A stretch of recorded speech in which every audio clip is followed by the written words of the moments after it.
So many of these young people are looking for release from the guilt they feel for things they say they witnessed or did in the name of war. Things that our unit did and things that the military did in Iraq, as far as killing civilians, sometimes indiscriminately, that kind of thing. Is that what your unit did? That kind of thing happened sometimes. Can you give us some examples?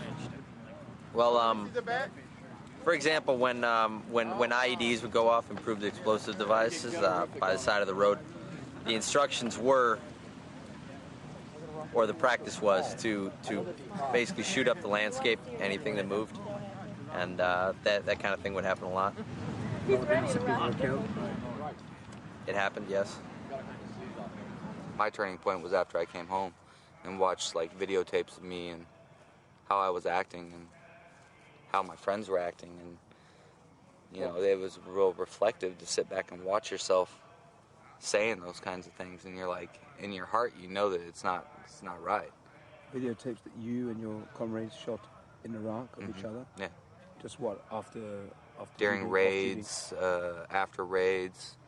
I mean, every truck, somebody had a camera on it. I mean, everybody was videotaping and stuff all the time. Got pictures of Iraqi soldiers beating up civilians and, you know, that kind of stuff. So you were filming as Iraqi soldiers were beating up civilians? Oh, yeah. And it didn't bother you? You know, you get so into it. You're so submersed into it. That's your job. It's what you're here for. You know, so you just do your thing. But your job wasn't to go and beat up Iraqi civilians. Your job was to bring democracy, wasn't it? I mean, that is the job. And I wasn't beaten up, and neither was any of the soldiers I was with doing anything. But yeah, I filmed it. I mean, what am I going to do? It's their police station. I mean, it's not my business. And they were laughing and joking as they did this? Oh, yeah. And you were laughing? Yeah, it's so, yeah. And you feel bad about that now? Or? Yeah. I do. I mean, we acted inhumane, and a lot of soldiers down there are very inhumane. From the outset, was there much consideration about the Iraqi people in your mind? Oh, no. I mean, that came later on, definitely. But, no, I wasn't concerned about them at all. Is that something of you personally, or was it something that was drilled into you by the military? I mean, that's why they call them Haji. I mean, you gotta desensitize yourself from them. They're not people. They're animals. What upset you the most about the things that happened in Iraq? The total disregard for human life. I mean, I would have to say it was... I mean, you do what you do because at the time you feel like you need to, but then to watch it get kind of covered up and shoved under a rug and, you know, oh, that didn't happen. What kind of abuses were going on that you experienced? Well, I mean, I've seen innocent people being killed.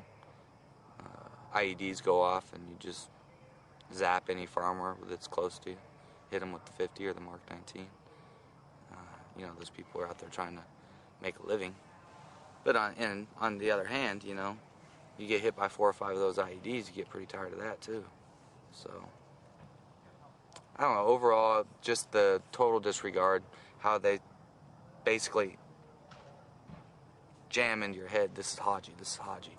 You know, you totally take the human being out of it and make them a video game. Your superiors were doing that? Your commanders? Oh, yeah, of course. Yeah. Up to what level? I mean, everybody. I couldn't say that it was like anyone in Vietnam. Absolutely. Absolutely. I mean, yeah. And if you start looking at them as humans and stuff like that, well, God, how are you going to kill them? So. What was the story about them sometimes throwing spades off to make it look like if someone had been killed innocently, to make it look like they were trying to dig an ID? How did that work? Oh. Our guys didn't do that, but the people that I came in with, we replaced them, and we were doing what's called a right seat ride. And they basically take one soldier and put him in a truck with the other guys that are veterans and that have already been there and done that, and they take you around your AO, teach you about the area that you're operating in and whatnot, and, you know, they would be like, you know, keep shovels on your truck or an AK, and if you see anybody out here at night, shoot them. Along the roads, you know, shoot them. And if they weren't doing anything, throw a shovel off. They were digging an IED or whatever. So they'd shove a shovel off the APC or whatever, the Humvee or whatever it was, and try and make out these guys were digging IEDs if they'd been killed instantly. Oh, at that time, when we first got down there, you could basically kill anybody you wanted. I mean, it was that easy. You didn't even have to get off and dig a hole or anything like that. All you had to do was have something there for a picture. You were driving down the road, 3 in the morning, there's a guy on the side of the road, shoot him, throw a shovel off. There you go. I mean, I had a personal experience after one of the talks that I did with a man. He came up to me after that, and he told me he was an Iraqi man. And he said that he was from the area around Balad, and I was stationed in Balad. And I just couldn't help it. Just all of a sudden, I hugged the guy. And I said that I was sorry, that I was so sorry. And I ended up crying right there to this perfect stranger. And he told me it was okay. You know, he told me it was okay. And that was redemption. That was redemption. And it was beautiful. And that's why we come here and do this.